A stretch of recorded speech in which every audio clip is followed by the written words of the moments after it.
Branded bottle જોઈને જો તમને પણ ક્યારે થયું હોય ને કે વાહ ઓરિજિનલ માલ છે તો હવે જરા સાવધાન થઈ જજો. કારણ કે અમદાવાદમાં કેટલાક સાયન્ટિસ્ટોએ તો નવી લેબોરેટરી શરૂ કરી દીધી હતી ભાઈ. રેસીપી સાંભળો તો પણ હસવું આવે અને ચિંતા પણ થાય હો.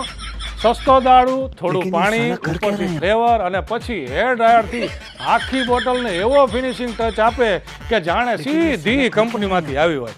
એટલે કે મેડ ઇન શાહપુર. અને આ મેડ ઇન શાહપુરને ઇમ્પોર્ટેડ બનાવી દેવાની કમાલ. વાહ ભાઈ વાહ. ડિમાન્ડ આવે તો બીજા જ દિવસે હોમ ડિલિવરી તૈયાર.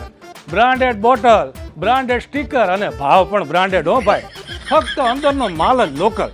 પરંતુ આ સ્ટાર્ટઅપ બહુ લાંબો ચાલ્યો નહીં. પોલીસ કમિશનરની પીસીબી સ્કોડે દરોડો પાડી આખી ફેક્ટરીનો જ ભાંડો ફોડી નાખ્યો. હવે હેર ડ્રાયર, ફ્લેવર, બોટલો અને સ્ટીકરો બધું જ પોલીસના કબજામાં છે અને આરોપીઓ પણ હો ભાઈ. આ ઘટનામાં સૌથી મોટો બોધપાઠ એ જ મળે છે કે બોટલ પર લખેલી બ્રાન્ડ કરતાં અંદર શું છે ને એ વધુ મહત્વનું છે હો ભાઈ. કારણ કે સસ્તું મિશ્રણ માત્ર પૈસા જ નહીં, જીવ માટે પણ જોખમ બની શકે છે હો. તો સાવધાન રહો, કારણ કે આજકાલ ડુપ્લિકેટ ફક્ત મોબાઈલના ચાર્જરમાં જ નહીં પણ બોટલમાં પણ મળી શકે છે હો. આવા જ અવનવા કાર્યક્રમ અને અવનવી રીલ માટે જોતા રહો પ્રદેશ 24 ન્યૂઝ ગુજરાતી. નમસ્કાર.